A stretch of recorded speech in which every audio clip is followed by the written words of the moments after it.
একটি বিষয় এইমাত্র জানতে পারলাম, এই জন্য আপনাদেরকে জানিয়ে রাখি।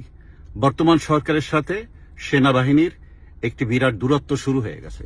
অনেকগুলো বিষয় নিয়ে তারা এই সরকারের বিরুদ্ধে দাঁড়িয়েছে এবং সেনাবাহিনীর ভিতরে যে 3টি বা 4টি গ্রুপ ছিল, এরা সব এক হয়েছে কতগুলো বিষয় নিয়ে।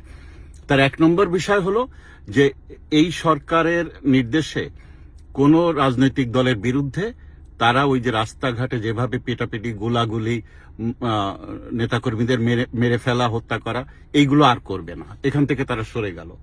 এই হলো 1 নম্বর সিদ্ধান্ত। দ্বিতীয় সিদ্ধান্ত হলো, যদি আওয়ামী লীগ সহ দেশের সকল দলের অংশগ্রহণমূলক নিরপেক্ষ একটি সুন্দর নির্বাচন না হয়, সেই নির্বাচনে সেনাবাহিনীর সদস্যরা ডিউটি পালন করবে না।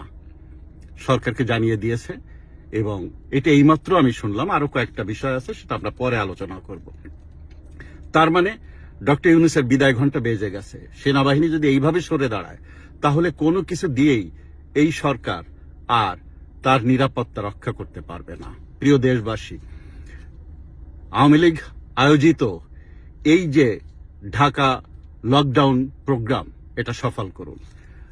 এগুলো আপনাকে এই জন্যই করতে হবে, দেশকে রক্ষা করতে। দেশের যে অবস্থা এখন, দেশবাসী আওয়ামী লীগের পাশে দাঁড়ান, আওয়ামী লীগের নেতাকর্মীদের পাশে দাঁড়ান এবং এই 10, 11, 12, 13 এই প্রোগ্রামগুলো সফল করুন এবং এই সরকারের হাত থেকে দেশটাকে রক্ষা করুন।